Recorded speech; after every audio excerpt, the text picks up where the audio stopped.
तो नवा पंजाब चैनल दे विचार चर्चा प्रोग्राम दे विच तुहाडा निੱਘਾ स्वागत है। इस प्रोग्राम दे विच मेरे नाल सीनियर टिप्पणीकार मालविंदर सिंह माली हैं। उन्हां नाल गल करांगे कि हुणे थोड़ी देर पहला रिपोर्ट आई, खबरां आईयां ने फरीदकोट तो बाइबल कलां गोलीकांड ते कोटकपूरा गोलीकांड दे विच श्री प्रकाश सिंह बादल, सुखबीर सिंह बादल ते उस समय दे जिहड़े तत्काली डीजीपी सी सुमेध सिंह सैणी दे समेत कई जिहड़े पुलिस अधिकारी वो नामजद कर दिते गए ने। ते उस तो अलावा जिहड़ा असीं अगला विषय जिहदे ते गल करनी है वो हैगा कि सियासी लड़ाई दे विच श्री गुरु ग्रंथ साहब नूं ढाल वजों वरतना किन्ना कुछ जायज़ है, कि जायज़ है या नहीं है, कि जिहड़ी मर्यादा इस गल की इजाजत दिंदी है। इन्हां मामलों के उपर गल करांगे। दोनों ही मामले वड्डे ने। तो पहला असीं गल करते हैं बाइबल कलां ते जिहड़ा कोटकपूरा गोलीकांड आ जिहड़ा पिछले कई सालों तो लटक रहा सीगा ते जिहड़े एक सिट बनी सीगी जिहदे मुखी सीगी श्री LK यादव ADGP, उन्होंने अज अपना चलान जिहड़ा 7000 सफियां दा जिहड़ा अदालत नूं सौंप दिता है। उहदे विच इन्हां जिहड़े दो सीनियर पंजाब दे सियासतदान ने, साबका मुख मंत्री ते साबका उप मुख मंत्री ते साबका DGP, इन्हां नूं नामजद किया गया। तो माली साहब तुसीं इहदे ते की कहना चाहुंदे हो? तुहानूं लगदा कि हुण कोटकपूरा ते उस दे नाल ही जिहड़ा बाइबल कलां गोलीकांड है उन्हां दे जिहड़े पीड़ित उन्हां नूं इंसाफ मिल जाएगा? देखो जी, असल च जिहड़ियां दोवें घटनावां ने ना, ये बरगाड़ी कांड दी उपज ने। हाँ जी, जिथे गुरु ग्रंथ साहब दी मिथ के बेअदबी की गई ते उस समस्या क्रिएट हुई, उहदे रोस वजों जदों पंजाब दे विच लोक उठे तां कोटकपूरे इकट्ठ होया। कोटकपूरा दा जिहड़ा इकट्ठ सी ਉਹਦੇ संबंध ਦੇ ਵਿੱਚ ਜਿੰਨੀ ਕੁ ਰਣਜੀਤ ਸਿੰਘ ਜਸਟਿਸ ਦੀ ਰਿਪੋਰਟ ਦੇ ਵਿੱਚ ਤੱਥ ਸਾਹਮਣੇ ਆਏ ਸੀ, ਉਹਦੇ ਵਿੱਚੋਂ ਇਹ ਸਾਬਤ ਹੋ ਰਿਹਾ ਸੀ ਕਿ ਸਰਕਾਰ ਨੇ ਤਿਆਰੀ ਕੀਤੀ ਹੋਈ ਸੀ ਉਹ ਧਰਨਾ ਉਠਾਉਣ ਦੀ ਜਾਂ ਉਹਨਾਂ ਨੂੰ ਖੰਡਾਉਣ ਦੀ। ਜਿਵੇਂ ਅਫਸਰਾਂ ਦੀ ਡਿਊਟੀ ਲਾਈ, ਹਸਪਤਾਲਾਂ ਦੇ ਡਾਕਟਰ ਸੱਦੇ ਗਏ ਤੇ ਹੋਰ ਇਹ ਸਾਰਾ ਕੁਝ ਹੋਇਆ। ਉਹਦੇ ਵਿੱਚੋਂ ਇਹ ਗੱਲ ਝਲਕਦੀ ਆ ਕਿ ਉਹ ਘਟਨਾ ਹੋਣ ਦੇ ਪਹਿਲਾਂ ਜਿਹੜਾ ਸੰਪਰਕ ਆ ਉਹ DGP ਨਾਲ ਵੀ, ਉਹ ਮੁੱਖ ਮੰਤਰੀ ਦਫ਼ਤਰ ਨਾਲ ਵੀ ਉਹ ਲਗਾਤਾਰ ਹੁੰਦਾ ਰਿਹਾ। ਈਵਨ ਮਨਤਾਰ ਸਿੰਘ MLA ਦਾ ਨਾਮ ਵੀ ਉਹਦੇ ਵਿੱਚ ਆਉਂਦਾ ਰਿਹਾ। ਸੋ ਉਸ ਪ੍ਰਸੰਗ ਦੇ ਵਿੱਚ ਇਹਨਾਂ ਦੀ ਮੁੱਖ ਤੌਰ ਤੇ ਸਿਆਸੀ ਜ਼ਿੰਮੇਵਾਰੀ ਵੀ ਬਣਦੀ ਆ, ਪ੍ਰਬੰਧਕੀ ਜ਼ਿੰਮੇਵਾਰੀ ਵੀ ਬਣਦੀ ਆ ਉਸ ਕਾਂਡ ਦੇ ਵਿੱਚ ਉਸ ਸਮੇਂ ਦੇ ਅਫਸਰਾਂ ਦੀ ਤੇ ਸਿਆਸਤਦਾਨਾਂ ਦੀ। ਜਿਹੜਾ ਬਾਈਬਲ ਕਲਾਂ ਗੋਲੀ ਕਾਂਡ ਆ ਜੀ, ਉਹ ਤਾਂ ਸਿਰਫ ਉਹ ਜਿਵੇਂ ਮਸਤੀ ਹੋਈ ਪੁਲਿਸ ਹੁੰਦੀ ਹੈ ਨਾ ਜੀ, ਕਿਉਂਕਿ ਜਦੋਂ ਤੁਸੀਂ ਇੱਕ DGP ਇੱਕ ਸ਼ਿਕਾਰੀ ਨੂੰ ਲਾਤਾ ਜਿਹਦੇ ਖਿਲਾਫ ਐਡਾ ਵੱਡਾ ਰੌਲਾ, ਜਿਨ੍ਹਾਂ ਦੇ ਸਵਾਲ ਉਠਾ ਕੇ ਤੁਸੀਂ 97 ਚ ਸਰਕਾਰ ਬਣਾਈ ਆ, ਜਾਂਚਾਂ ਦੇ ਵਾਅਦੇ ਕੀਤੇ ਸੀ ਉਹਨਾਂ ਤੋਂ ਤੁਸੀਂ ਮੁੱਕ ਰਹੇ ਹੋ। ਉਹੀ ਜੀ ਹਾਲਤ ਜਿਹੜੇ ਪੁਲਿਸ ਅਫਸਰ ਹੁੰਦੇ ਨੇ ਨਾ ਜੀ, ਉਹ ਫਿਰ ਭੁੱਤਰ ਵੀ ਜਾਂਦੇ ਨੇ ਜਦੋਂ ਪਤਾ ਹੋਵੇ ਸਾਡਾ ਸੈਣੀ ਆ ਜਿਹੜਾ ਉਹ ਸਾਡਾ ਸਰਪ੍ਰਸਤ ਆ। ਕੋਈ ਲੋੜ ਹੀ ਨਹੀਂ ਸੀ ਬਾਈਬਲ ਕਲਾਂ ਗੋਲੀ ਕਾਂਡ ਚ ਗੋਲੀ ਚਲਾਉਣ ਦੀ ਉੱਥੋਂ ਦੇ। ਹਾਲਾਂਕਿ ਉੱਥੇ ਕੋਈ ਪੁਲਿਸ ਦੇ ਬੜਾ ਹੋਇਆ ਨਹੀਂ ਸੀ ਵੀ ਪੁਲਿਸ, ਕਈ ਵਾਰ ਪੁਲਿਸ ਦਾ ਕੋਈ ਬੰਦਾ ਮਾਰਿਆ ਜਾਵੇ, ਪੁਲਿਸ ਤੇ ਜ਼ਿਆਦਾ ਜ਼ਬਰ ਹੋਵੇ, ਪੁਲਿਸ ਰਿਐਕਸ਼ਨ ਚ ਆ ਜਾਂਦੀ ਹੈ, ਗੁੱਸੇ ਚ ਆ ਜਾਂਦੀ ਹੈ। ਜਿੰਨੀ ਬਾਈਬਲ ਕਲਾਂ ਦੀ ਰਿਪੋਰਟ ਸਾਹਮਣੇ ਆਈ ਆ ਵੀ ਸ਼ਾਂਤਮਈ ਬੈਠੇ ਸੀ ਤੇ ਗੋਲੀਆਂ ਪੁਆਇੰਟ ਬਲੈਂਕ ਰੇਂਜ ਕੋਲੇ ਖੜ ਕੇ ਉੱਪਰੋਂ ਮਾਰੀਆਂ ਗਈਆਂ ਬੈਠਿਆਂ ਦੇ, ਇਹ ਸਾਫ਼ ਸੀ। ਉਹਦੇ ਵਿੱਚ ਅਣਪਛਾਤੀ ਪੁਲਿਸ ਕਹਿਣਾ ਉਹ ਵੀ ਆਪਣੇ ਆਪ ਚ ਇੱਕ ਬਹੁਤ ਵੱਡੀ ਗੱਲ ਸੀ ਵੀ ਪੁਲਿਸ ਵੀ ਕਦੇ ਅਣਪਛਾਤੀ ਹੋ ਸਕਦੀ ਹੈ। ਸੋ ਇਸ ਕਰਕੇ ਉਹਦੇ ਵਿੱਚ ਪੁਲਿਸ ਅਫਸਰਾਂ ਦਾ ਸ਼ਾਮਲ ਹੋਣਾ ਸੀ ਜਿਹੜਾ ਸਰਪ੍ਰਸਤੀ ਚਾਹੇ ਸਿਆਸਤਦਾਨਾਂ ਦੀ ਹੋਵੇ ਉਹ ਹੈਗਾ ਸੀ। पर माली साहब जेडे दोनों ही बादल ने, वड्डे बादल ते छोटे बादल, वो कहते रहे भी असीं तां गोली दे हुक्म दिते नहीं, तां SDM दे कहण ते गोली चली है। देखो जी, जेडे मौके ते हुक्म ने वो तां SDM नूं दिंदा हुंदा। हाँ जी, पर की जे बादल साहब चाहुंदे जां सुखबीर बादल चाहुंदा जां DGP चाहुंदा भी इत्थे गोली नहीं चलाउणी, तुहाडे सामने आ हुण कल की होया जी अजनाले।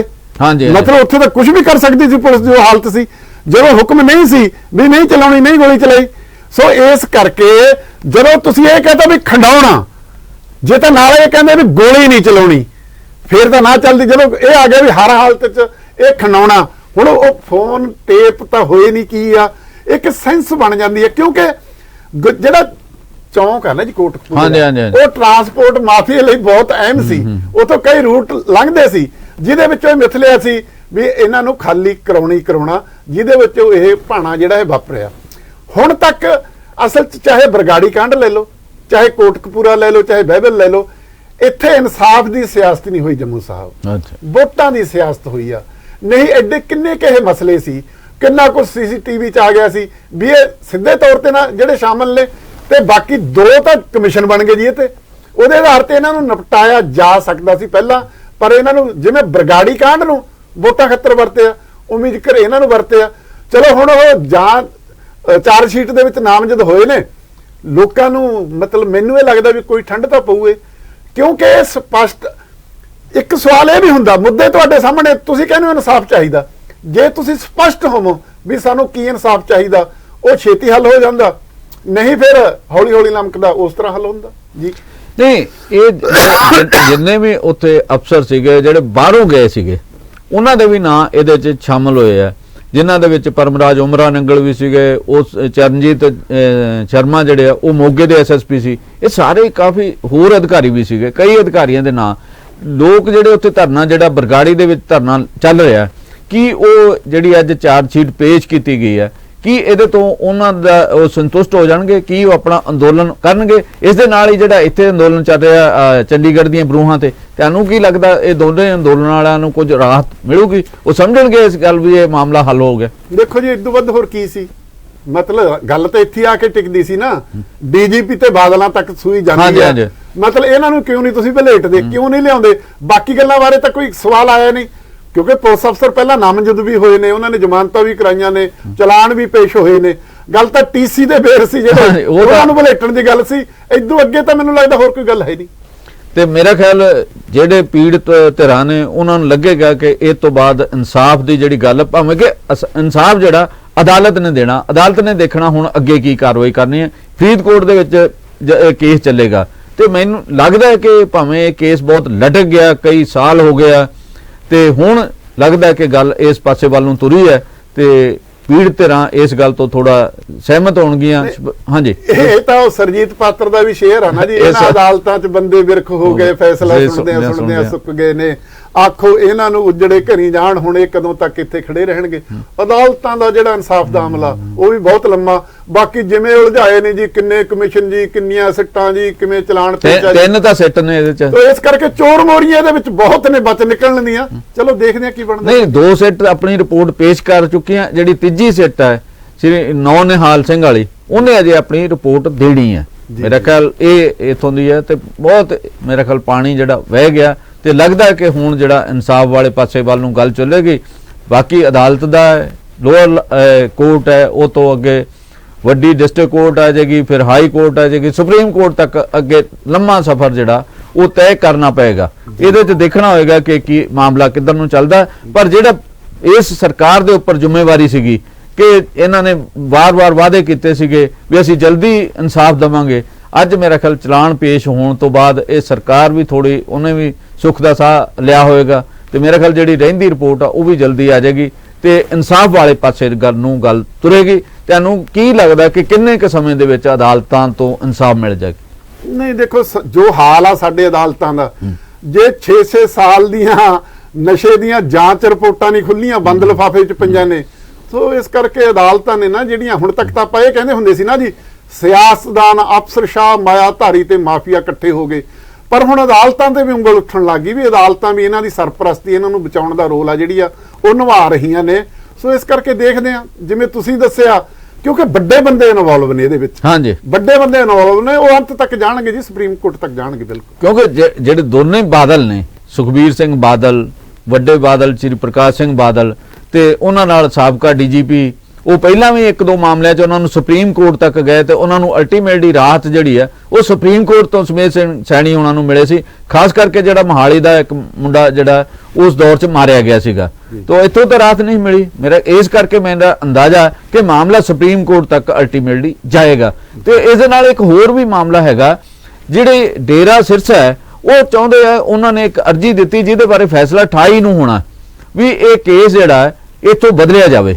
ਉਹਦੇ ਨਾਲ ਮੇਰਾ ਖਿਆਲ ਹੋਰ ਵੀ ਮੇਰੇ ਖਿਆਲ ਪ੍ਰੋਬਲਮ ਆ ਸਕਦੀ ਹੈ, ਕਿਉਂਕਿ ਜੇ ਪੰਜਾਬ ਤੋਂ ਕੇਸ ਬਦਲਿਆ ਜਾਂਦਾ ਫਿਰ ਤੁਸੀਂ ਫੇਰ ਕਿਵੇਂ ਸੋਚਦੇ ਹੋ ਇਹਦੇ ਬਾਰੇ? ਨਾ ਜੀ, ਉਲਝਣਾ ਵਧਣਗੀ। ਤੁਸੀਂ ਇਹ ਦੇਖੋ, ਫਿਰ ਜਿਹੜੇ ਗਵਾਹਾਂ ਦਾ ਹੋਣਾ, ਹੋਰ ਸਾਰੀਆਂ ਗੱਲਾਂ ਆਉਣੀਆਂ।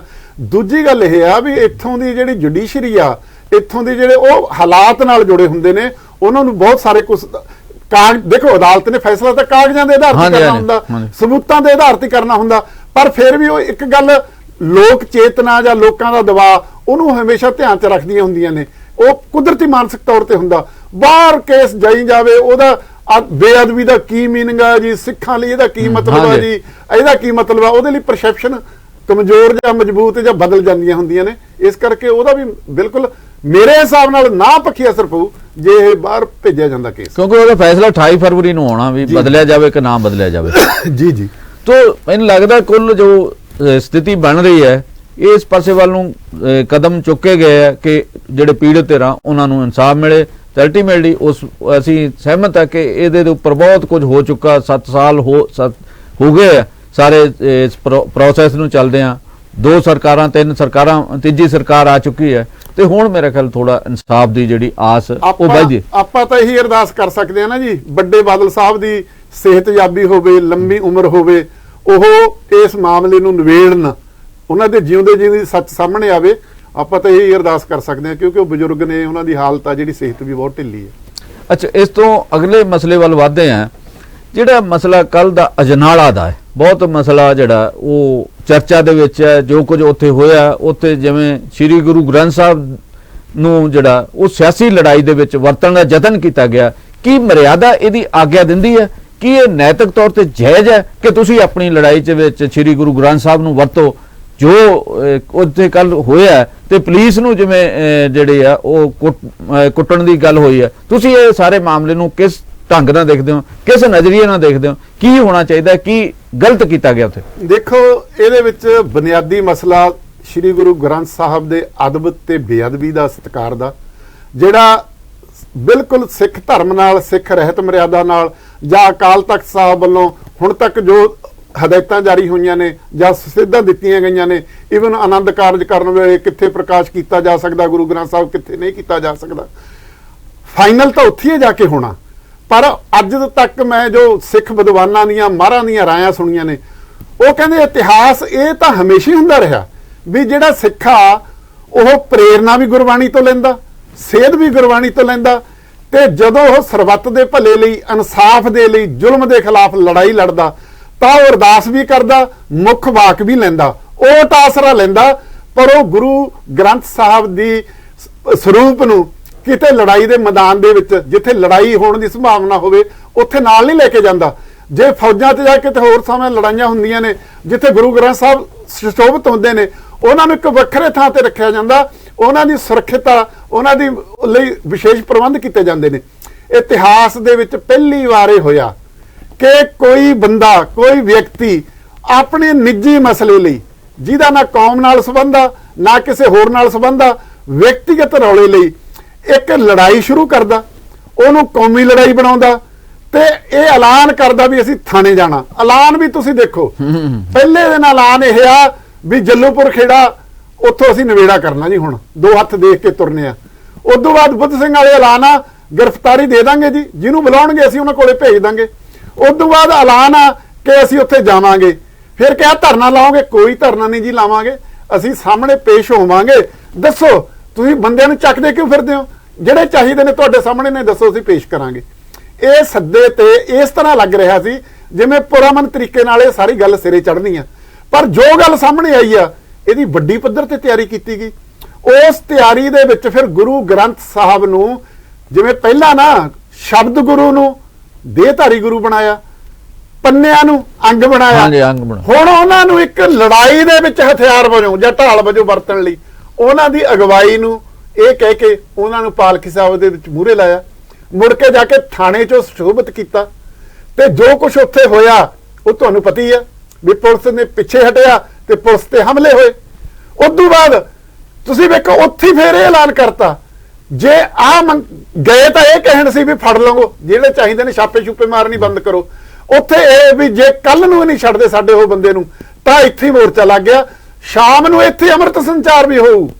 ਮਤਲਬ 10 ਦਿਨਾਂ ਤੁਸੀਂ ਦੇਖੋ, ਜਿਹਦੇ ਵਿੱਚੋਂ ਇੱਕ ਗੱਲ ਇਹ ਸਾਬਤ ਹੋ ਗਈ ਕਿ ਅੰਮ੍ਰਿਤਪਾਲ ਸਿੰਘ ਕਹਿਣੀ ਤੇ ਕਰਨੀ ਦਾ ਪੂਰਾ ਨਹੀਂ।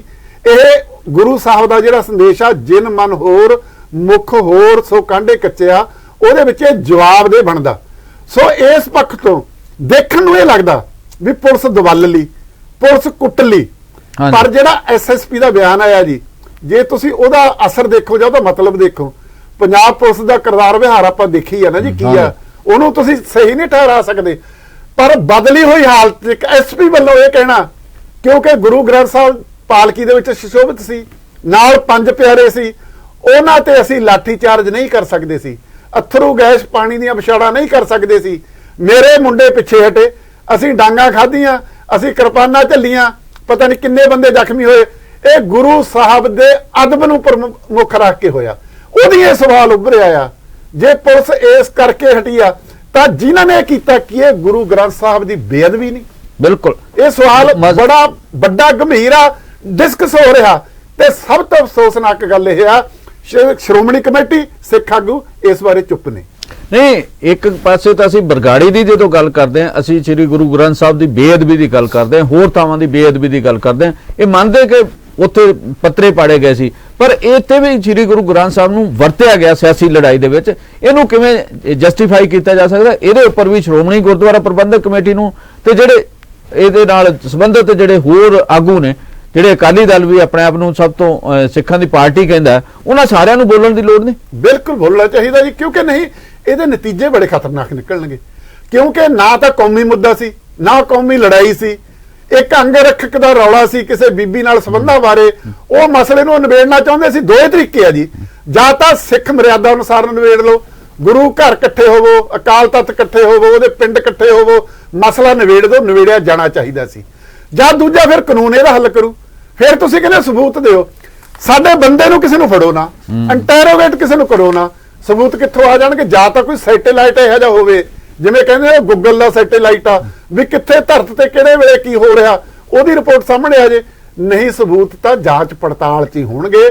ਜਿਵੇਂ ਇਹ ਮਸਲੇ ਦਾ ਨਿਪਟਾਰਾ ਹੋਇਆ, ਜਿਵੇਂ ਪੁਲਿਸ ਪਿੱਛੇ ਹਟ ਕੇ ਕੀਤਾ, ਉਹਦੇ ਵੀ ਸੰਕੇਤ ਬੜੇ ਖਤਰਨਾਕ ਨੇ। ਉਹਦਾ ਮਤਲਬ ਇਹ ਆ, ਅਮਰਤਪਾਲ ਸਿੰਘ ਦੀ ਜਿਹੜੀ ਖਾਲਸਾ ਬਹੀਰ ਆ, ਉਹਨੂੰ ਖੁੱਲ੍ਹ ਦੇਤੀ ਵੀ ਜੇ ਕੋਈ ਤੁਹਾਡੀ ਆਲੋਚਨਾ ਕਰੂ, ਜੇ ਤੁਹਾਡੇ ਤੇ ਕੋਈ ਸਵਾਲ ਉਠਾਊ, ਉਹ ਜਿਹਦੀ ਮਰਜ਼ੀ ਚਾਟਾ ਛਕਾ ਦਿਆ ਕਰੋ। ਜੇ ਇਹ ਕੇਸ ਨਹੀਂ ਬਣਦਾ, ਤੁਰਦਾ ਨਹੀਂ, ਤਾਂ ਫਿਰ ਗਾਹਾਂ ਵੀ ਕਿਉਂ?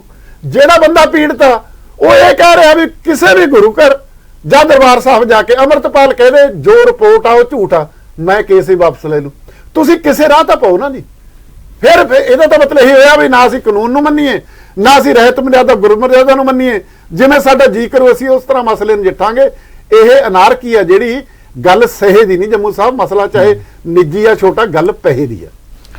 ਇਹਦੇ ਵਿੱਚ ਜਿਹੜੇ ਮੇਨ ਗੱਲ ਬਣਦੀ, ਜਿਹੜਾ ਅਮਰਤਪਾਲ ਭਾਈ ਅਮਰਤਪਾਲ ਸਿੰਘ ਜਿਹੜਾ ਬਰਤਾਂਤ ਸਿਰਜਣ ਨੂੰ ਫਿਰਦੇ ਪੰਜਾਬ ਦੇ ਵਿੱਚ, ਕੀ ਉਹ ਜਸਟੀਫਾਈ ਹੋ ਜਾਏਗਾ? ਨਹੀਂ ਜੀ, ਜਸਟੀਫਾਈ ਨਹੀਂ ਹੁੰਦਾ। ਅਮਰਤਪਾਲ ਦਾ ਤੁਸੀਂ ਉੱਥੇ ਭਾਸ਼ਣ ਸੁਣੋ, ਕਹਿੰਦੇ ਰਿਪੋਰਟਾਂ, ਕਹਿੰਦੇ ਸੀ ਆਈਬੀ ਦੀਆਂ ਰਿਪੋਰਟਾਂ ਨੇ ਵੀ ਅਮਰਤਪਾਲ ਸਿੰਘ ਆਈਸੋਲੇਟ ਹੋ ਗਿਆ, ਹੁਣ ਉਹਦੇ ਨਾਲ ਨਹੀਂ ਰਹੇ। ਕਹਿੰਦੇ ਦੇਖ ਲਿਆ ਨਜ਼ਾਰਾ, ਪਤਾ ਲੱਗ ਗਿਆ ਵੀ ਅਮਰਤਪਾਲ ਸਿੰਘ ਨਾਲ ਕੌਣ ਆ, ਨਾਲੇ ਪੋਸਟਾਂ ਪੈਣ ਲੱਗ ਗਈਆਂ, ਸਿੱਖ ਕੌਮ ਅਮਰਤਪਾਲ ਸਿੰਘ ਦੇ ਪਿੱਛੇ ਹੋ ਗਈ। ਹੁਣ ਦੇਖੋ ਮੁੱਦਾ ਕੀ ਆ, ਪੁਲਿਸ ਦੇ ਖਿਲਾਫ ਤਾਂ ਲੋਕ ਵੈਸੇ ਹੀ ਆ ਜਾਂਦੇ ਨੇ। ਪੁਲਿਸ ਨਾਮ ਹੀ, ਜਿਵੇਂ ਸੁਖਬੀਰ ਬਾਦਲ ਦਾ ਨਾਂ ਲੈ ਦੋ ਵੀ ਫਲਾਣੇ ਹੋਟਲ 'ਚ ਹਿੱਸਾ, ਹਰਿੱਕੇ ਮੰਨ ਲੂ, ਹਾਂ ਵੀ ਜ਼ਰੂਰ ਪਾਇਆ ਹੋਊਗਾ। ਸੋ ਪੁਲਿਸ ਦੇ ਖਿਲਾਫ ਕੋਈ ਜੋ ਕਿਰਦਾਰ ਆ, ਦੋਸ਼ ਲਾ ਦਿਓ ਤੁਸੀਂ, ਹਾਂ ਜੀ ਨਜਾਇਜ਼ ਫੜਦੀ ਆ ਜੀ, ਹਾਂ ਜੀ ਝੂਠਾ ਕੇਸ ਆ, ਇਹ ਤਾਂ ਪਰਸੈਪਸ਼ਨ ਬਣੇ ਜਾਂਦੀ ਹੈ, ਲੋਕ ਆ ਜਾਂਦੇ ਨੇ। ਪਰ ਮਸਲਾ ਤਾਂ ਫਿਰ ਜਾਂਚ ਨਾਲ ਹੀ ਨਿਬੜੂ ਨਾ ਜੀ। ਜੇ ਜਾਂਚ ਵੀ ਨਹੀਂ ਹੋਊਗੀ ਤਾਂ ਫਿਰ ਇਹਦਾ ਅੰਤ ਕਿਵੇਂ ਹੋਊਗਾ? ਇਹਦੇ ਨਾਲ ਕੋਈ ਅਮਰਤਪਾਲ ਸਿੰਘ ਦਾ ਮੇਰੇ ਹਿਸਾਬ ਨਾਲ ਕੱਦ ਵੱਡਾ ਨਹੀਂ ਹੋਇਆ। ਕਈ ਵਾਰ ਜਿਹੜੀਆਂ ਗੱਲਾਂ ਦਿਸਦੀਆਂ ਹੁੰਦੀਆਂ ਨੇ ਨਾ, ਹੁੰਦੀਆਂ ਨਹੀਂ। ਜਿਹੜਾ ਪ੍ਰਵਚਨ ਸਿਰਜਣਾ ਚਾਹੁੰਦਾ ਅਮਰਤਪਾਲ ਸਿੰਘ, ਉਹਦੇ ਖਿਲਾਫ ਇਹ ਕੱਲ ਦਾ ਇੰਨਾ ਨੈਰੇਟਿਵ ਸਿਰਜਿਆ ਜਾ ਰਿਹਾ ਮੀਡੀਆ 'ਚ, ਪੰਜਾਬ 'ਚ ਖਾਲਿਸਤਾਨੀਆਂ ਦਾ ਬੋਲਬਾਲਾ, ਥਾਣੇ ਤੇ ਕਬਜ਼ਾ ਕੀਤਾ, ਪੁਲਿਸ ਥਾਣਾ ਛੱਡ ਕੇ ਭੱਜੀ, ਕਿਰਪਾਨਾਂ ਨਾਲ ਹਮਲਾ। ਇਹ ਤੁਸੀਂ ਜੰਮੂ ਸਾਹਿਬ ਸੋਚੋ ਤਾਂ ਸਹੀ, ਇੱਕ ਦੌਰ ਤੋਂ ਲੰਘ ਕੇ ਸਿੱਖਾਂ ਨੇ ਲੜ ਕੇ, ਮਤਲਬ ਠੀਕ ਆ ਬਦਲੇ ਵੀ ਲਏ, ਕਿਸਾਨ ਅੰਦੋਲਨ ਦੌਰਾਨ ਇੱਕ ਇਤਿਹਾਸ ਸਿਰਜਿਆ ਵੀ ਸਿੱਖ ਨੇ, ਜਿਹੜੇ ਪੰਜਾਬੀ ਨੇ, ਜਿਹੜੇ ਉਹ ਕਿੱਡੀ ਸ਼ਾਂਤਮਈ ਲੜਾਈ ਲੜ ਸਕਦੇ ਆ, ਕਿੱਡੀਆਂ ਕੁਰਬਾਨੀਆਂ ਕਰ ਸਕਦੇ ਆ। ਕਿੰਨੀ ਭੜਕਾਟ ਦੇ ਯਤਨ ਹੋਏ ਸੀਗੇ, ਕਿੰਨੀ ਭੜਕਾਟ ਦੇ ਬਾਵਜੂਦ ਉਹਨਾਂ ਨੇ ਆਪਣਾ ਮੋਰਚਾ ਜਿੱਤਿਆ, ਸਰ ਕੀਤਾ ਤੇ ਸਾਬਤ ਕੀਤਾ ਵੀ ਅੰਦੋਲਨ ਦੀ ਤਾਕਤ ਨਾਲ ਲੋਕ ਸਭਾ ਨੂੰ, ਸਰਕਾਰਾਂ ਨੂੰ, ਵਿਧਾਨ ਸਭਾਵਾਂ ਨੂੰ ਹਰਾਇਆ ਜਾ ਸਕਦਾ, ਝੁਕਾਇਆ ਜਾ ਸਕਦਾ। ਸੋ ਫੈਡਰਲ ਢਾਂਚੇ ਦੀ ਸਿਆਸਤ ਦਾ ਵਰਤਾਤ ਉਹਨਾਂ ਨੇ ਉਭਾਰਿਆ। ਇਹ ਸਾਰੀਆਂ ਜਿਹੜੇ ਯਤਨ ਨੇ, ਇਹ ਅਸਲ 'ਚ ਪੰਜਾਬ ਦੇ ਵਿੱਚ ਨਾ ਵੱਧ ਤੋਂ ਵੱਧ ਘਚੋਲਾ ਪਾਓ, ਕੋਈ ਵਰਤਾਂਤ ਨਾ ਸਿਰਜਿਆ ਜਾਵੇ, ਆਪਸੀ ਸਾਂਝ ਦਾ, ਭਾਈਚਾਰੇ ਦਾ, ਮੁੱਦਿਆਂ ਦਾ, ਹੱਕਾਂ ਦਾ, ਮੁੱਦਿਆਂ ਨੂੰ ਰੋਲੀ ਜਾਓ। ਫਿਰ ਕਹਿੰਦੇ ਮੁੱਦਿਆਂ ਦੀ ਤਾਂ ਕੋਈ ਗੱਲ ਹੀ ਨਹੀਂ ਜੀ, ਲੜਾਈ ਤਾਂ ਹੁਣ ਗੁਲਾਮੀ ਤੋੜਨ ਦੀ, ਆਜ਼ਾਦੀ ਦੀ ਆ। 23-24 ਕੇਸ ਹੁਣ ਮਰਨ ਦਾ ਮੁੱਦਾ ਬਣ ਗਿਆ। ਇਹ ਕੋਈ ਮੈਨੂੰ ਬਹਾਦਰੀ ਨਹੀਂ ਲੱਗਦੀ ਅਮਰਤਪਾਲ ਦੀ। ਇੱਕ ਪੰਜਾਬੀ ਦਾ ਮੁਹਾਵਰਾ ਨਾ ਵੀ ਜਦੋਂ ਬਿੱਲੀ ਘਿਰ ਜਾਂਦੀ ਆ ਤਾਂ ਉਹ ਗੱਲ ਨੂੰ ਆਉਂਦੀ ਆ। ਇਸ ਮਾਮਲੇ 'ਚ ਘਿਰਦਾ ਸੀ ਬਹੁਤ ਬੁਰੀ ਤਰ੍ਹਾਂ। ਇਸ ਕਰਕੇ ਇਹਨੂੰ ਠੱਪ ਕਰਾਉਣਾ ਚਾਹੁੰਦਾ ਹਰ ਹਾਲਤ 'ਚ, ਤਾਂ ਕਿ ਸੱਚਾਈ ਸਾਹਮਣੇ ਨਾ ਆਵੇ। ਉਹਦਾ ਪ੍ਰਤੀਕਰਮ ਇਹ ਆ ਮੇਰੇ ਹਿਸਾਬ ਨਾਲ। ਸ਼੍ਰੀ ਕੇਂਦਰੀ ਸਿੰਘ ਸਭਾ ਨੇ ਮਾਮਲਾ ਜ਼ਰੂਰ ਉਠਾਇਆ, ਉਹਨਾਂ ਨੇ ਇੱਕ ਪ੍ਰੈਸ ਰਿਲੀਜ਼ ਵੀ ਇਸ ਮੁੱਦੇ ਤੇ ਜਾਰੀ ਕੀਤੀ। ਉਹਨਾਂ ਕਿਹਾ ਜੀ ਇਹ ਬੇਅਦਬੀ ਦਾ ਮਸਲਾ ਬਣਦਾ ਤੇ ਇਹਦੇ ਤੇ ਕਾਰਵਾਈ ਹੋਣੀ ਚਾਹੀਦੀ ਹੈ। ਤੁਸੀਂ ਉਹਨਾਂ ਦੇ ਕੇਂਦਰੀ ਸਿੰਘ ਸਭਾ ਦੇ ਮਾਮਲੇ ਨੂੰ ਕਿਵੇਂ ਦੇਖਦੇ ਹੋ, ਉਹਨਾਂ ਦੇ ਬਿਆਨ? ਮੈਂ ਕਹਿੰਦਾ ਜੀ ਤੁਸੀਂ ਸਿੱਖ ਵਿਦਵਾਨਾਂ ਦੀ ਗੱਲ ਸੁਣ ਲਓ। ਹਾਂਜੀ, ਆਪਣੇ ਡਾਕਟਰ ਕੇਰ ਸਿੰਘ ਨੇ ਪੰਜਾਬ ਸਕੂਲ ਸਿੱਖਿਆ ਬੋਰਡ ਦੇ ਚੇਅਰਮੈਨ, ਉਹਨਾਂ ਨੇ ਵੀ ਬਹੁਤ ਸਪਸ਼ਟ ਕੀਤਾ। ਕੁੱਕੀ ਗਿੱਲ ਜਿਹਨੇ ਸਾਰਾ ਕੁਝ ਪਿੰਡੇ ਤੇ ਹੰਡਾਇਆ, ਉਹਨੇ ਵੀ ਸਪਸ਼ਟ ਕੀਤਾ। ਭਾਈ ਦਲਜੀਤ ਸਿੰਘ ਬਿੱਟੂ ਤੇ 7-8 ਹੋਰ ਬੰਦੇ ਜਿਹੜੇ ਸੰਘਰਸ਼ 'ਚ ਰਹੇ ਨੇ, ਜਿਹੜੇ ਲੜਾਈ ਲੜ ਰਹੇ ਨੇ, ਉਹਨਾਂ ਨੇ ਵੀ ਬਿਆਨ ਜਾਰੀ ਕੀਤਾ ਵੀ ਇਹ ਜਿਹੜਾ ਸਿੱਖਾਂ ਦੇ ਵਿੱਚ ਜਿਹੜੇ ਬਖਰੇਵੇਂ ਨੇ ਉਹਨੂੰ ਧੜਿਆਂ 'ਚ ਬਦਲਣਾ, ਆਪਸੀ ਲੜਾਈ 'ਚ ਬਦਲਣਾ, ਪਾਟੋ ਧਾਟ ਅਨਾਰਕੀ ਪੈਦਾ ਕਰਨੀ ਹੈ, ਬੜੀ ਖਤਰਨਾਕ ਆ। ਅੱਜ ਲੋੜ ਆ ਮਿਲ ਕੇ ਬੈਠ ਕੇ ਸੰਵਾਦ ਰਚਾਉਣ ਦੀ, ਸਾਂਝੀ ਸੋਚ ਉਭਾਰਨ ਦੀ। ਹੋ ਕੱਤਰ ਮਿਲੋ ਮੇਰੇ ਭਾਈ, ਦੁਬਿਧਾ ਦੂਰ ਕਰੋ ਲਿਵਲਾਈ, ਸਾਂਝ ਕਰੀਜੇ ਗੁਣਾ ਕੇਰੀ, ਛੋੜ ਅਵਗਣ ਚੱਲੀਏ। ਤੇ ਅਮਰਤਪਾਲ ਸਿੰਘ ਨੇ ਤਾਂ ਕਈ ਨਿਸ਼ਾਨੇ ਵੀ ਟਿਕ ਲਏ ਵੀ ਸਿੱਖ ਸੰਸਥਾਵਾਂ ਵੀ ਇਹਦੇ ਪਿੱਛੇ ਨੇ, ਕਈ ਜਿਨ੍ਹਾਂ ਨੇ ਮੇਰੇ ਖਿਲਾਫ ਇਹ ਪਰਚਾ ਦਰਜ ਕਰਾਇਆ। ਸੋ ਵਧੀਆ ਨੋਟਿਸ ਲਿਆ ਗਿਆ ਸਿੱਖ ਸੰਸਥਾਵਾਂ ਵੱਲੋਂ, ਲੀਡਰਾਂ ਵੱਲੋਂ। ਪਹਿਲਾਂ ਨਾਲੋਂ ਮੈਨੂੰ ਲੱਗਦਾ ਚੰਗੀ ਗੱਲ ਆ, ਪਰ ਓਡੀ ਅਫਸੋਸ ਨਾ ਕਿਹਾ ਵੀ ਅਕਾਲ ਤਖਤ ਦਾ ਜਥੇਦਾਰ, ਜਿਹੜੀ ਬਾਦਲਾਂ ਨੂੰ ਕੋਈ ਇੱਕ ਗੱਲ ਕਿਤੇ ਸੂਤ ਬਹਿੰਦੀ ਹੁੰਦੀ ਆ, ਜਿਹਦੀ ਉਹਨੂੰ ਲੋੜ ਨਹੀਂ ਹੁੰਦੀ, ਉਹ ਤੇ ਫਟਾਫਟ ਬਿਆਨ ਦਿੰਦਾ। ਤੇ ਐਡੇ ਵੱਡੇ ਗੰਭੀਰ ਮਸਲੇ 'ਚ ਬਾਈ ਜੀ ਕੱਲ ਨੂੰ ਕੋਈ ਵੀ ਪਾਲਕੀ ਸਾਹਿਬ 'ਚ ਲੈ ਕੇ ਤੁਰ ਪੂ ਆਪਦੇ ਮਸਲੇ ਲਈ, ਇਹਦੇ ਬੜੇ ਵੱਡੇ ਗੰਭੀਰ ਅਰਥ ਨਿਕਲਦੇ ਨੇ। ਉਹਨਾਂ ਨੂੰ ਸਥਿਤੀ ਸਪਸ਼ਟ ਕਰਨੀ ਚਾਹੀਦੀ ਆ, ਸਾਫ਼ ਪੋਜੀਸ਼ਨ ਲੈਣੀ ਚਾਹੀਦੀ ਹੈ। ਮੇਰੇ ਖਿਆਲ ਅੱਜ ਉਹਨਾਂ ਨੇ, ਮੇਰੇ ਖਿਆਲ ਜਿਹੜੇ SGPC ਦੇ ਪ੍ਰਧਾਨ, ਉਹਨਾਂ ਨੇ ਇੱਕ ਪ੍ਰੈਸ ਕਾਨਫਰੰਸ ਵੀ ਕਰਨੀ ਸੀ 4 ਵਜੇ, ਉਹਦੇ ਬਾਰੇ ਸਾਡੀ ਕੋਈ ਗੱਲ ਨਹੀਂ ਹੋ ਸਕੀ। ਹੋ ਸਕਦਾ ਇਹ ਮਾਮਲਾ ਲਿਆ ਹੋਵੇ। ਜ਼ਿਆਦਾ ਮਾਮਲਾ ਤਾਂ ਉਹਨਾਂ ਨੇ ਹਰਿਆਣੇ ਦੇ ਗੁਰਦੁਆਰਿਆਂ ਦਾ ਲੈਣਾ ਸੀ ਵੀ ਹਰਿਆਣੇ ਦੇ ਗੁਰਦੁਆਰਿਆਂ ਤੇ ਜਿਵੇਂ ਸਰਕਾਰੀ ਜਿਹੜੀ ਦੂਜੇ ਪਾਸੇ ਕਮੇਟੀ ਬਣੀ ਉਹ ਕਰ ਰਹੀ ਹੈ, ਤੇ ਉਹਦੇ ਖਿਲਾਫ ਉਹ ਸੀਗੀ ਅੱਜ ਅਕਾਲੀ ਦਲ ਦੀ ਕੋਰ ਕਮੇਟੀ ਵੀ ਸੀ, ਉਹਨੇ ਵੀ ਇਹਦੇ ਤੇ ਗੱਲ ਕਰਨੀ। ਸਾਡੇ ਕੋਲ ਉਹ ਜਾਣਕਾਰੀ ਨਹੀਂ ਹੈਗੀ ਵੀ ਉਹਦੇ ਤੇ ਕੀ ਕੀਤਾ ਗਿਆ। ਪਰ ਜੰਮੂ ਸਾਹਿਬ ਹਾਈ ਸੁਪਰੀਮ ਕੋਰਟ 'ਚੋਂ ਫੈਸਲਾ ਹੋ ਗਿਆ। ਤੁਸੀਂ ਹੁਣ ਪਿਆਰ ਨਾਲ ਗੁਰਦੁਆਰੇ ਉਹਨਾਂ ਨੂੰ ਸਮਝਾਓ, ਪਾਰਦਰਸ਼ੀ ਤਰੀਕਾ ਨਾਲ ਸਮਝਾਓ, ਉਹਨਾਂ ਨੂੰ ਦੱਸੋ ਵੀ ਭਾਈ ਇੰਨੀਆਂ ਜਾਇਦਾਦਾਂ ਨੇ, ਇੰਨੇ ਸਾਡੇ ਚੱਲ ਸੱਲ ਸੰਪਤੀ ਆ, ਐਡੀ ਸਾਡੀ ਆਮਦਨ ਆ, ਆਹ ਸਾਧਨ ਨੇ, ਅਸੀਂ ਤੁਹਾਨੂੰ ਸੌਂਪ ਰਹੇ ਹਾਂ, ਇਹ ਤੋਂ ਬਿਨਾਂ ਤਾਂ ਕੋਈ ਚਾਰਾ ਹੀ ਨਹੀਂ ਨਾ ਜੀ। ਤੁਸੀਂ ਖਾਨਾ ਦੰਗੀ ਵਾਲੇ ਪਾਸੇ ਤੋਰ ਰਹੇ ਹੋ ਤਾਂ ਕਿ ਮੁੜ ਕੇ ਕਿਤੇ ਹਰਿਆਣੇ ਦੇ ਪੰਜਾਬ ਦੇ ਸਿੱਖ ਆਪਸ ਦੇ ਵਿੱਚ ਸਾਂਝ ਨਾ ਕਰ ਸਕਣ। ਇਹ ਬੜਾ ਦੁਰਭਾਗਪੂਰਨ ਆ। ਇਹ ਜਿਹੜੇ ਹਿਸਾਬ ਨੂੰ ਅਕਾਲੀ ਦਲ, ਸ਼੍ਰੋਮਣੀ ਕਮੇਟੀ ਜਾਂ ਅਕਾਲ ਤਖਤ ਸਾਹਿਬ ਦੇ ਜਥੇਦਾਰ ਚੱਲ ਰਹੇ ਨੇ, ਜਿਹਦਾ ਅੰਤ ਨਹੀਂ, ਨਵੇੜਾ ਤਾਂ ਹੈ ਨਹੀਂ ਕੋਈ। ਹੁਣ ਕਹੋ ਤੁਸੀਂ ਜਿਹੜਾ ਪਹਿਲਾਂ ਕਮੇਟੀ ਤੋੜਨ ਲਈ ਕਹਿੰਦੇ ਸੀ ਅਕਾਲ ਤਖਤ ਤੇ ਸੱਦਦੇ ਆ, ਹੁਣ ਅਕਾਲ ਤਖਤ ਦੇ ਜਥੇਦਾਰ ਨੂੰ ਕਹਿਣਾ ਚਾਹੀਦਾ ਭਾਈ ਇੱਕ ਵਾਰ ਨਵੇੜਾ ਹੋ ਗਿਆ ਮੁਲਕ ਦੇ ਕਾਨੂੰਨ ਦੇ ਅਨੁਸਾਰ, ਹੁਣ ਆਪਾਂ ਭਰਾਵਾਂ ਵਾਂਗੂ ਮਿਲ ਬੈਠ ਕੇ ਚਾਰਜ ਉਹਨਾਂ ਨੂੰ ਪਿਆਰ ਨਾਲ ਸੌਂਪੀਏ ਤਾਂ ਕਿ ਮੁੜ ਕੇ ਆਪਾਂ ਮਿਲਵਰਤਨ ਕਰਦੇ ਰਹੀਏ। ਹੁਣੇ ਪੰਜਾਬ ਦੇ ਜਿਹੜੇ DGP ਆ ਗੌਰਵ ਯਾਦਵ, ਉਹਨਾਂ ਦੀ ਪ੍ਰੈਸ ਕਾਨਫਰੰਸ ਚੱਲ ਰਹੀ ਹੈ। ਉਹ ਲਾਈਵ ਹੋ ਕੇ ਕਹਿ ਰਿਹਾ ਵੀ ਸਾਡੀ ਜਿਹੜੀ ਪੁਲਿਸ ਆ ਉਹਨੇ ਅਜਨਾਲੇ ਦੇ ਵਿੱਚ ਇਸ ਕਰਕੇ ਕੋਈ ਕਾਰਵਾਈ ਨਹੀਂ ਕੀਤੀ ਕਿਉਂਕਿ ਅਸੀਂ ਸ੍ਰੀ ਗੁਰੂ ਗ੍ਰੰਥ ਸਾਹਿਬ ਦਾ ਸਤਿਕਾਰ ਕਰਦੇ ਹਾਂ, ਅਦਬ ਕਰਦੇ ਹਾਂ, ਇਸ ਕਰਕੇ ਇਹਨੂੰ ਸਾਡੀ ਕਮਜ਼ੋਰੀ ਨਾ ਸਮਝਿਆ ਜਾਵੇ। ਇਹ ਟੌਪ ਜਿਹੜਾ ਪੰਜਾਬ ਦੇ ਪੁਲਿਸ ਦੇ DGP ਉਹਨੇ ਕਿਹਾ। ਜੰਮੂ ਸਾਹਿਬ ਜਿਹੜਾ ਇਹ ਭੁਲੇਖੇ 'ਚ ਆ ਵੀ ਅਸੀਂ ਪੰਜਾਬ ਪੁਲਿਸ ਦਵਲ ਲਈ, ਆਪਾਂ ਨੂੰ ਕੋਈ ਭੁਲੇਖਾ? ਕੋਈ ਅੱਜ ਪੰਜਾਬ 'ਚ ਇਹੋ ਜਿਹੀ ਤਾਕਤ ਹੈਗੀ ਆ ਜਿਹੜੀ ਪੁਲਿਸ ਨੂੰ ਦਵਲ ਸਕਦੀ ਆ? ਸੋ ਇਸ ਕਰਕੇ ਮੈਂ ਇਹੀ ਕਿਹਾ ਜਿਹੜੀਆਂ ਗੱਲਾਂ ਦਿਖਦੀਆਂ ਨੇ ਹੁੰਦੀਆਂ ਨਹੀਂ। ਸੋ ਇਸ ਮਾਮਲੇ 'ਚ ਮੈਨੂੰ ਇਹ ਲੱਗਦਾ ਕਿ ਅਮਰਤਪਾਲ ਸਿੰਘ ਆ ਜਿਹੜਾ, ਉਹਨੇ ਘਾਟੇ ਦਾ ਸੌਦਾ ਕੀਤਾ ਸਾਰੇ ਪੱਖਾਂ ਤੋਂ। ਇਹ ਘਾਟੇ ਦਾ ਸੌਦਾ ਆਪਾਂ ਕਹਿਤਾ, ਗੱਲ ਇਹ ਹੈਗੀ ਵੀ ਜਿਹੜਾ ਉਹ ਨਰੇਟਿਵ ਸਿਰਜ ਰਿਹਾ, ਬਰਤਾਨ ਸਿਰਜ ਰਿਹਾ, ਅਲਟੀਮੇਟਲੀ ਤਾਂ ਪੰਜਾਬੀਆਂ ਨੂੰ ਨੁਕਸਾਨ ਹੋਏਗਾ ਉਹਦਾ, ਕਿਉਂਕਿ ਇਹ ਗੱਲ ਇੱਥੋਂ ਤੱਕ ਨਹੀਂ ਰੁਕਣੀ। ਕਿਉਂਕਿ ਪੰਜਾਬ ਦੇ ਸਾਬਕਾ ਮੁੱਖ ਮੰਤਰੀ ਕੈਪਟਨ ਅਮਰਿੰਦਰ ਸਿੰਘ ਆ, ਉਹਨਾਂ ਵੀ ਇਹ ਕਹਿਤਾ ਕਿ ਪੰਜਾਬ ਦੇ ਵਿੱਚ ਅਮਨ ਕਾਨੂੰਨ ਦੀ ਸਥਿਤੀ ਜਿਹੜੀ ਬਹੁਤ ਮਾੜੀ ਹੋ ਗਈ ਆ, ਮਤਲਬ ਇਹਦੇ ਤੋਂ ਜਿਹੜੀ ਮਾੜੀ ਸਥਿਤੀ ਪਹਿਲਾਂ ਕਦੇ ਨਹੀਂ ਸੀ ਹੋਈ। ਮਤਲਬ ਉਹਨਾਂ ਦਾ ਬਿਆਨ ਆ। ਹੁਣ ਇੱਕ ਹੋਰ ਆਗੂ ਦਾ ਵੀ ਬਿਆਨ ਸੀ ਕਿ ਕਈਆਂ ਆਗੂਆਂ ਦੇ ਬਿਆਨ ਨੇ, BJP ਦੇ ਵੀ ਇਸ ਤਰੀਕੇ ਦੇ ਬਿਆਨ ਹੈਗੇ। ਇਹਨਾਂ ਸਾਰੇ ਬਿਆਨਾਂ ਨੂੰ ਕਿਵੇਂ ਤੁਸੀਂ ਜੋੜ ਕੇ ਦੇਖਦੇ ਹੋ? ਦੇਖੋ ਜੀ, ਪੰਜਾਬ ਦੇ ਵਿੱਚ ਲੋਕਾਂ ਨੇ ਫਤਵਾ ਦਿੱਤਾ, ਇੱਕ ਸਰਕਾਰ ਬਣਾਈ ਆ, ਤੁਸੀਂ ਸਹਿਮਤ ਹੋ ਨਾ ਸਹਿਮਤ ਹੋ, ਗਵਰਨਰੀ ਰਾਜ ਦੀ ਮੰਗ ਦਾ ਕੋਈ ਮਤਲਬ ਨਹੀਂ। ਇਹ ਵੱਖਰੀ ਗੱਲ ਆ। ਜਿਵੇਂ ਭਗਵੰਤ ਮਾਨ ਕਹਿੰਦਾ ਵੀ ਹਿੰਸਾ ਦਾ ਦਰ ਘਟੀ ਆ, ਬਿਲਕੁਲ ਘਟੀ ਹੋਊ ਪਹਿਲਾਂ ਦੇ ਮੁਕਾਬਲੇ, ਪਰ ਜਿਹੜੇ ਕਤਲ ਹੋ ਰਹੇ ਨੇ ਨਾ ਜੀ, ਉਹਨਾਂ ਦਾ ਖਾਸਾ ਕੀ ਆ? ਲੁੱਟਾਂ ਖੋਹਾਉਣੀਆਂ, ਬੈਂਕ ਲੁੱਟਣੇ, ਐਲਾਨ ਕਰਕੇ ਫਰੋਤੀਆਂ ਮੰਗਣੀਆਂ ਜਿਹੜੀਆਂ ਨਾ, ਮਤਲਬ ਤੁਸੀਂ ਦੇਖੋ ਤੁਸੀਂ ਹੋ ਕੀ ਰਿਹਾ। ਜਿਹੜੇ ਫਰੋਤੀ ਨਹੀਂ ਦਿੰਦੇ ਉਹਨਾਂ ਦਾ ਕਤਲ ਵੀ ਹੁੰਦਾ। ਨਕੋਦਰ ਕੀ ਹੋਇਆ, ਤਲਵੰਡੀ ਸਾਬੋ ਕੀ ਹੋਇਆ, ਫਿਰ ਟਾਰਗੇਟ ਕਿਲਿੰਗ ਹੋ ਰਹੀ ਆ। ਮਤਲਬ ਉਹ ਜਿਹੜੇ ਗੈਂਗਸਟਰ ਨੇ ਉਹ ਕਹਿ ਰਹੇ ਨੇ ਕੋਟਕਪੂਰੇ ਵਾਲਾ ਸਰਸੇ ਦਾ ਜਿਹੜਾ ਚੇਲਾ ਸੀ ਉਹ ਅਸੀਂ ਮਾਰਿਆ, ਪ੍ਰਦੀਪ ਸਿੰਘ। ਇੱਥੇ ਇੱਕ ਕਤਲ ਦੀ ਡਾਈਮੈਂਸ਼ਨ ਵੱਡੀ ਆ। ਆਮ ਵੱਟ ਦੀ ਲੜਾਈ ਹੋਵੇ, ਘਰ ਦੀ ਲੜਾਈ ਹੋਵੇ, ਉਹਨੂੰ ਕਿਹੜਾ ਪੁੱਛਦਾ ਹੁੰਦਾ ਜੀ? ਇੱਥੇ ਜਿਹੜੇ ਕਤਲ ਹੋ ਰਹੇ ਨੇ ਉਹ ਸੋਸ਼ਲ ਜਿਹੜੀ ਸਾਡੀ ਸਾਂਝ ਆ ਉਹਦੇ ਉੱਤੇ ਵੱਡਾ ਅਸਰ ਪਾਉਂਦੇ ਨੇ। ਆਹ ਜਿਹੜੀ ਗੱਲ ਹੋਈ ਆ ਥਾਣੇ ਤੇ ਕਬਜ਼ਾ, ਇਹਦਾ ਪ੍ਰਚਾਰ ਬੜਾ ਪੰਜਾਬ ਲਈ ਖਤਰਨਾਕ ਆ ਜੰਮੂ ਸਾਹਿਬ। ਚਾਹੇ ਉਹ ਪਿੱਛੇ ਹਟ ਗਏ, ਹੋਰ ਕੁਝ ਹੋ ਗਿਆ, ਪਰ ਜੋ ਰਾਸ਼ਟਰੀ ਮੀਡੀਆ ਨੇ, ਜਿਹਨੂੰ ਆਪਾਂ ਗੋਦੀ ਮੀਡੀਆ ਕਹਿਣਾ, ਵੀ ਪੰਜਾਬ 'ਚ ਖਾਲਿਸਤਾਨ ਉੱਭਰਿਆ ਆ, ਤੁਹਾਨੂੰ ਪਤੀ ਆ ਪੰਜਾਬ 'ਚ ਕਿਹੜਾ ਖਾਲਿਸਤਾਨ ਉੱਭਰਿਆ ਆ, ਨਾ ਅੰਮ੍ਰਿਤਪਾਲ ਦੀ ਕੋਈ ਜਥੇਬੰਦੀ ਆ, ਨਾ ਕੋਈ ਜਵਾਬਦੇਹੀ ਆ। ਮਤਲਬ ਦਿਨੋਂ ਦਿਨ ਉਹਦਾ ਦੋਗਲਾਪਣ ਨੰਗਾ ਹੋ ਰਿਹਾ, ਲੋਕਾਂ ਨੂੰ ਮਖੌਲ ਕਰਦਾ ਵੀ ਮੁੱਦਿਆਂ ਦੀ ਲੜਾਈ ਤੋਂ ਕੀ ਨਿਕਲੂ। ਹੁਣ ਜਦੋਂ ਦੂਜੇ ਦੇ ਘਰ ਜਿਹੜੀ ਬਸੰਤਰ ਹੁੰਦੀ ਆ ਨਾ, 29 ਸਾਲ ਦੇ ਜੇਲ੍ਹਾਂ 'ਚ ਬੈਠੇ ਨੇ, ਕਹਿੰਦਾ ਉਹਨਾਂ ਨੂੰ ਕਢਾ ਕੇ ਕੀ ਕਰ ਲਓਗੇ, ਹੋਰਾਂ ਨੂੰ ਫੜ ਲੈਣਗੇ। 23-24 ਦਾ 751 ਦੇ ਮੁਕੱਦਮੇ 'ਚ ਸਾਰੀ ਜਾਨ, ਮਤਲਬ ਸਾਰੇ ਹੀ ਕੁਝ ਦਾਅ ਤੇ ਲਾਤਾ ਆਪਣੇ ਆਪ ਨੂੰ ਬਚਾਉਣ ਲਈ ਜੀ। ਤੇ ਇਹਦੇ ਵਿੱਚ ਜਿਹੜਾ ਮੈਨੂੰ ਲੱਗਦਾ ਜਿਹੜਾ ਸਾਡੇ ਬਰੂਹਾਂ ਤੇ ਲੱਗਾ ਨਾ, ਚੰਡੀਗੜ੍ਹ ਦੀਆਂ ਬਰੂਹਾਂ ਤੇ ਮੋਰਚਾ, ਉਹਨਾਂ ਨੇ ਤਾਂ 9 ਜਿਹੜੇ ਬੰਦੀ ਸਿੰਘ ਉਹਨਾਂ ਨੇ ਲਾਇਆ। ਅੰਮ੍ਰਿਤਪਾਲ ਨੂੰ ਉਹਨਾਂ ਨਾਲ ਕੋਈ ਮੋਰਚਾ ਲਾਉਣਾ ਚਾਹੀਦਾ। ਇਹ ਇੱਕ ਛੋਟਾ ਜਿਹਾ ਮਸਲਾ ਸੀਗਾ ਜਿਹਨੂੰ ਐਡਾ ਵੱਡੇ ਪੱਧਰ ਤੇ ਉਹਨੇ ਵਧਾਇਆ, ਐਡੀ ਤੂਲ ਦਿੱਤੀ ਹੈ। ਇਹ ਤਾਂ ਤੁਸੀਂ ਸਾਰੇ ਦਾ ਵਰਤਾਂਤ ਕੀ ਦੇਖਦੇ ਹੋ? ਦੇਖੋ, ਜਿਹੜਾ ਚੰਡੀਗੜ੍ਹ ਦੀਆਂ ਬਰੂਹਾਂ ਤੇ ਮੋਰਚਾ ਲੱਗਿਆ ਨਾ ਜੀ, ਉਹ ਵੀ ਮੁੱਦਿਆਂ ਬਾਰੇ ਉਸ ਤਰ੍ਹਾਂ ਸਪਸ਼ਟ ਨਹੀਂ। ਮੁੱਦਿਆਂ ਦੀ ਸਿਲੈਕਸ਼ਨ ਹੁੰਦੀ ਹੈ ਜਿਹੜੀ ਨਾ, ਉਸ ਕਰਨ ਦੇ ਵਿੱਚ ਉਹਨਾਂ ਨੇ ਚਲੋ ਆ ਬਹਿਬਲ ਕਲਾਂ ਕੋਟਕਪੂਰਾ ਬਰਗਾੜੀ ਹਾਲੇ ਵਿੱਚ ਪਿਆ। ਨਹੀਂ, ਉਹ ਤਾਂ ਪੈਰਲਲ ਮੋਰਚਾ ਹੋ ਗਿਆ ਨਾ। ਬਰਗਾੜੀ ਦੇ ਵਿੱਚ ਤਾਂ ਇੱਕ ਮੋਰਚਾ ਲੱਗਾ ਸੀਗਾ ਜਿਹੜੇ ਉਹ 4 ਸ਼ੀਟ ਤੇ ਲੱਗੇ ਸੀ ਵੀ ਇਹ 4 ਸ਼ੀਟ ਫਾਈਲ ਕਰੋ, ਇਹਨਾਂ ਨੂੰ ਸਜ਼ਾਵਾਂ ਮਿਲਣੀਆਂ ਚਾਹੀਦੀਆਂ। ਉਹਦਾ ਇੱਕ ਪੱਖ ਤਾਂ ਪੂਰਾ ਹੋ ਗਿਆ। ਇਹਨਾਂ ਨੇ 3 ਮੰਗਾਂ ਨੇ ਇਹਨਾਂ ਦੀ ਮੁੱਖ ਤੌਰ ਤੇ, ਇੱਕ ਤਾਂ ਬੰਦੀ ਸਿੰਘਾਂ ਨੂੰ ਰਿहा ਕਰਨਾ, ਦੂਜਾ 328 ਬੀੜਾਂ ਵਾਲਾ, ਤੀਜਾ ਬਰਗਾੜੀ ਵਾਲਾ। ਬਰਗਾੜੀ ਦੇ ਇਹਨਾਂ ਇੱਥੇ ਮੋਰਚਾ ਲਾ ਕੇ ਤਾਂ ਪੈਰਲਲ ਕੰਮ ਕੀਤਾ ਨਾ। ਨਹੀਂ, ਉਹ ਤੁਹਾਡੀ ਗੱਲ ਠੀਕ ਆ। ਦੇਖੋ, 328 ਸਰੂਪਾਂ ਵਾਲਾ ਜਿਹੜਾ ਮਸਲਾ, ਉਹ ਇਸ ਤਰ੍ਹਾਂ ਦਾ ਕੌਮੀ ਮਸਲਾ ਨਹੀਂ ਬਣਦਾ।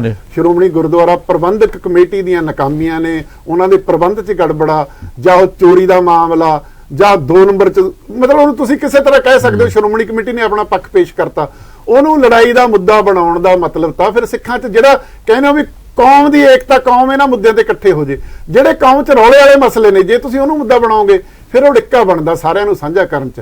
ਹਵਾਰਾ ਸਾਹਿਬ ਨੇ ਇੱਕ ਗੱਲ ਠੀਕ ਕੀਤੀ, ਜਿਹੜਾ ਪਹਿਲਾਂ ਜਿਵੇਂ ਇੱਥੇ ਖਾਲਿਸਤਾਨ ਜੀ, ਫਲਾਨਾ ਜੀ, ਦੀਪ ਸਿੱਧੂ ਦੇ ਵਿਰੋਧੀ ਜੀ, ਕਿਸਾਨ ਅੰਦੋਲਨ ਦੇ ਖਿਲਾਫ ਜੀ, ਉਹਨੇ ਕਿਹਾ 4 ਮੁੱਦਿਆਂ ਤੱਕ ਸੀਮਤ ਰਹੋ। ਨੰਬਰ 1। ਨੰਬਰ 2, ਇੱਥੇ ਜੋ ਵੀ ਆਉਂਦਾ ਕਿਸੇ ਨੂੰ ਕੋਈ ਹੱਕ ਨਹੀਂ ਉਹਦੀ ਬੇਇੱਜ਼ਤੀ ਕਰਨ ਦਾ। ਉਹਨਾਂ ਨੇ ਕੋਸ਼ਿਸ਼ ਕੀਤੀ ਹੈ ਇਹਨੂੰ ਲਾਈਨ ਦੇ ਵਿੱਚ ਲਿਆਉਣ ਦੀ। ਇੱਥੇ ਜਿਹੜੇ ਖੌਰੂ ਪਾਊ ਤੇ ਭੜਕਾਊ ਅਨਸਰ ਨੇ ਉਹਨਾਂ ਨੂੰ ਕੰਟਰੋਲ 'ਚ ਕਰਨ ਦੀ। ਆਹ ਜਿਹੜਾ ਫੈਸਲਾ ਆਇਆ ਉਹਨਾਂ ਨੂੰ ਫੜਨ ਦਾ, ਇਹਦੇ ਨਾਲ ਮੈਨੂੰ ਲੱਗਦਾ ਹੋਰ ਮੁੱਦਿਆਂ ਦੇ ਕੰਮ ਰੈਲਾ ਹੋਣ ਦੀ ਸੰਭਾਵਨਾ ਹੈਗੀ ਆ। ਕਿਵੇਂ ਸੋਚਦੇ ਨੇ, ਕੀ ਕਰਦੇ ਨੇ, ਇਹ ਆਉਣ ਵਾਲੇ ਦਿਨਾਂ 'ਚ ਪਤਾ ਲੱਗੂ। ਪਰ ਜਿਹੜਾ ਉੱਥੇ ਪ੍ਰਚਾਰ ਹੁੰਦਾ ਉਹ ਤਾਂ ਇਹੋ ਜਿਹਾ ਕੋਈ ਗੱਲ ਨਹੀਂ ਉਹਦੇ 'ਚੋਂ ਨਜ਼ਰ ਆਉਂਦੀ ਕਿ ਵਿਸ਼ਾਲ ਮੋਰਚਾ ਬਣਨਾ ਚਾਹੀਦਾ ਸੀ। ਮੈਂ ਉੱਥੇ ਗਿਆ ਵੀ ਆ, ਮੈਂ ਦੇਖਿਆ ਵੀ ਉੱਥੇ ਪ੍ਰਚਾਰ, ਉਹ ਜਿਹੜਾ ਪ੍ਰਚਾਰ ਹੈ ਇਸ ਪਾਸੇ ਵੱਲ ਨੂੰ ਨਹੀਂ ਜਾਂਦਾ। ਜੇ ਉਹ ਗੱਲ ਉਹ ਜਿਹੜਾ ਕਿਸਾਨ ਮੋਰਚੇ ਵਾਲੀ ਕਰਦੇ ਆ, ਪਰ ਉੱਥੇ ਪ੍ਰੈਕਟਿਸ ਦੇ ਵਿੱਚ ਦੇਖੀਏ ਉਹ ਕੋਈ ਇਸ ਤਰੀਕੇ ਦੀ ਗੱਲ ਨਹੀਂ ਹੁੰਦੀ। ਉਹਦੇ ਤੇ ਕਾਫੀ ਮਤਭੇਦ ਵੀ ਹੈ। ਮਤਲਬ ਮੈਂ ਤੁਹਾਨੂੰ ਦੱਸਣਾ ਚਾਹੁੰਦਾ ਕਿ ਦਰਸ਼ਨਪਾਲ ਉਹਨਾਂ ਨੂੰ ਉੱਥੇ ਬੁਲਾਇਆ ਗਿਆ ਸੀਗਾ, ਉਹ ਆਪਣੀ ਜਥੇਬੰਦੀ ਨਾਲ ਆਏ, ਉੱਥੇ ਹੀ ਉਹਨਾਂ ਨੇ ਸਟੇਜ ਤੇ ਬੋਲਣ ਨਹੀਂ ਦਿੱਤਾ ਗਿਆ। ਫਿਰ ਇੱਕ ਪ੍ਰੈਸ ਕਾਨਫਰੰਸ ਦੇ ਵਿੱਚ ਉਹ ਜਦੋਂ ਬੋਲੇ ਤੇ ਉੱਥੇ ਹੀ ਉਹਨਾਂ ਦੇ ਨਾਲ ਜਿਹੜੇ ਆਏ ਉਹਨਾਂ ਦੇ ਸਾਥੀ ਸੀਗੇ ਮੋਰਚੇ ਦੇ, ਉਹਨਾਂ ਕਿਹਾ ਵੀ ਅਸੀਂ ਨਹੀਂ ਇਸ ਗੱਲ ਨੂੰ ਐਕਸੈਪਟ ਕਰਦੇ, ਜਿਹੜੇ ਪਰਪਸ ਲਈ ਅਸੀਂ ਆਏ ਸੀ ਉਹ ਤਾਂ ਕਰ ਨਹੀਂ ਦਿੱਤਾ, ਤੇ ਫਿਰ ਇਹ ਮੋਰਚਾ ਵਿਸ਼ਾਲ ਕਿਵੇਂ ਹੋ ਸਕਦਾ?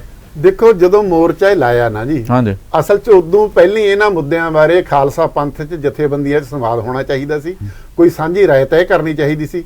ਇਹਨਾਂ ਨੇ ਸਿਰਫ ਹਵਾਰਾ ਸਾਹਿਬ ਦੀ ਸ਼ਖਸੀਅਤ ਨੂੰ ਉਭਾਰਨ ਲਈ ਉਹਨਾਂ ਵੱਲੋਂ ਸੱਦਾ ਦੇਤਾ ਕੌਮ ਇਕੱਠੀ ਹੋ ਜੇ। ਇਹਨਾਂ ਨੂੰ ਇਹ ਸੀ ਵੀ ਸਾਰੇ ਉੱਥੇ ਆ ਜਾਣਗੇ, ਕਿਉਂਕਿ ਹਵਾਰਾ ਸਾਹਿਬ ਦੀ ਜਥੇਦਾਰ ਵਜੋਂ ਨਿਯੁਕਤੀ ਉਸ ਤਰ੍ਹਾਂ ਤਾਂ ਪੰਥ ਨੂੰ ਪ੍ਰਵਾਨ ਨਹੀਂ, ਕਿਉਂਕਿ ਮਤਵਾਦੀ ਜਥੇਦਾਰ ਵਜੋਂ ਥਾਪੇ ਗਏ ਸੀ। ਫਿਰ ਪਹਿਲੇ ਸਮਿਆਂ 'ਚ ਇਹਨਾਂ ਨੇ ਇਹੀ ਪ੍ਰਚਾਰ ਕੀਤਾ ਵੀ ਸਿੱਖ ਕੌਮ ਨੇ ਹਵਾਰਾ ਸਾਹਿਬ ਨੂੰ ਅਕਾਲ ਤਖਤ ਦਾ ਜਥੇਦਾਰ ਮੰਨ ਲਿਆ। ਫਿਰ 26 ਨੂੰ ਹੋਇਆ, ਫਿਰ ਇਹ ਪੇਸ਼ ਕੀਤਾ ਕਿ ਸਾਰੀ ਕੌਮ ਨੇ ਸਿਰਮੌਰਾ ਆਗੂ ਮੰਨ ਲਿਆ। ਉਸ ਤੋਂ ਬਾਅਦ ਜਦੋਂ ਸਮੱਸਿਆਵਾਂ ਖੜੀਆਂ ਹੋਈਆਂ, ਫਿਰ ਇਹਨਾਂ ਨੇ 4 ਮੁੱਦਿਆਂ ਤੇ ਕੇਂਦਰਿਤ ਕੀਤਾ। ਠੀਕ ਹੈ ਤੁਹਾਡੀ ਗੱਲ, ਸਮੱਸਿਆਵਾਂ ਹੈਗੀਆਂ ਨੇ, ਮੁੱਦੇ ਨਿਤਾਰਨ 'ਚ, ਪਹਿਲਾਂ ਤੈਅ ਕਰਨ 'ਚ, ਸਾਰਿਆਂ ਨੂੰ ਭਰੋਸੇ 'ਚ ਲੈਣ 'ਚ, ਜਾਂ ਇੱਥੇ ਕੰਟਰੋਲ ਕਰਨ 'ਚ ਵੀ ਸਮੱਸਿਆਵਾਂ ਹੈਗੀਆਂ ਨੇ। ਪਰ ਕਿਉਂਕਿ ਬੰਦੀ ਸਿੰਘਾਂ ਦਾ ਮੁੱਦਾ ਬਹੁਤ ਅਹਿਮ ਮੁੱਦਾ, ਇੱਕ ਇਹੋ ਜਿਹਾ ਮੁੱਦਾ ਜਿੱਤੇ ਕੇਂਦਰ ਸਰਕਾਰ ਨੇ ਸਿੱਖਾਂ ਨਾਲ ਵਿਸ਼ਵਾਸਘਾਤ ਕੀਤਾ, ਪਾਰਲੀਮੈਂਟ ਦੇ ਵਿੱਚ ਮੰਨ ਕੇ ਹੁਣ ਉਹ ਤੋਂ ਮੁੱਕਰ ਰਹੀ ਆ। ਹੁਣ ਕੋਈ ਨੂੰ ਸਿਆਸੀ ਮੁੱਦਿਆਂ ਦਾ ਲਾਹਾ ਲੈਣੀ ਚਾਹੁੰਦੇ, ਇਹਦੇ ਉੱਤੇ ਸਾਰਿਆਂ ਨੂੰ ਇਕੱਠੇ ਹੋਣਾ ਚਾਹੀਦਾ। ਆਪਸੀ ਮਤਭੇਦ ਆ ਜਿਹੜੇ, ਠੀਕ ਆ, ਖਾਲਿਸਤਾਨ ਲਈ ਜਿਹਨੇ ਮੋਰਚਾ ਲਾਉਣਾ ਲਾ ਸਕਦਾ, ਪੂਰਾ ਮੰਤਰੀ ਬਾਹਰ ਲਾਵੇ ਜੀ ਸਦਕੇ ਲਾਵੇ। ਨਹੀਂ, ਜੇ ਰਾਜੀਵ ਗਾਂਧੀ ਦੇ ਕਾਤਲ ਛੱਡੇ ਜਾ ਸਕਦੇ ਆ, ਉਹਨਾਂ ਨੇ ਸਜ਼ਾਵਾਂ ਪੂਰੀਆਂ ਕਰ ਲਈਆਂ, ਉਹਨਾਂ ਨੂੰ ਮਾਫੀ ਦਿੱਤੀ ਜਾ ਸਕਦੀ ਆ। ਇਹਨਾਂ ਨੇ ਵੀ ਸਾਰਿਆਂ ਨੇ ਆਪਣੀਆਂ ਸਜ਼ਾਵਾਂ ਪੂਰੀਆਂ ਕਰ ਲਈਆਂ, ਇਹਨਾਂ ਨੂੰ ਵੀ ਦਿੱਤੀ ਜਾਣੀ ਚਾਹੀਦੀ ਹੈ। ਇਸ ਤੋਂ ਪਹਿਲਾਂ ਵਸਣ ਸਿੰਘ ਜਫਰਵਾਲ ਨੂੰ ਛੱਡਿਆ ਗਿਆ ਸੀਗਾ, ਕੇਂਦਰ ਸਰਕਾਰ ਨੇ ਇੱਕ ਸਮਝੌਤਾ ਹੋਇਆ ਸੀਗਾ, ਉਹਦੇ ਤਹਿਤ ਉਹਨਾਂ ਨੂੰ ਛੱਡਿਆ ਗਿਆ ਸੀ। ਜਗਜੀਤ ਸਿੰਘ ਨੂੰ ਵੀ ਛੱਡਿਆ ਗਿਆ ਸੀ ਜਿਹਨੇ ਖਾਲਿਸਤਾਨ ਦਾ ਪਹਿਲਾ ਨਾਰਾ ਲਾਇਆ ਸੀ, ਤੇ ਇਹਨਾਂ ਨੂੰ ਵੀ ਛੱਡਿਆ ਜਾਣਾ ਚਾਹੀਦਾ ਕਿਉਂਕਿ ਸਜ਼ਾਵਾਂ ਪੂਰੀਆਂ ਕਰ ਚੁੱਕੇ। ਦੇਖੋ ਜੀ, ਇਹ ਸਿਆਸੀ ਕੈਦੀ ਨੇ, ਇਹ ਨਿੱਜੀ ਲੜਾਈ ਤਾਂ ਇਹਨਾਂ ਦੀ ਹੈ ਹੀ ਨਹੀਂ ਸੀ। ਬਿਲਕੁਲ। ਜੇ ਤੁਸੀਂ ਕਹਿੰਦੇ ਹੋ ਲੜਾਈ ਮੁੱਕ ਗਈ, ਇਸ ਗੱਲ ਨੂੰ ਵੀ ਮੁਕਾਉਣਾ ਚਾਹੀਦਾ।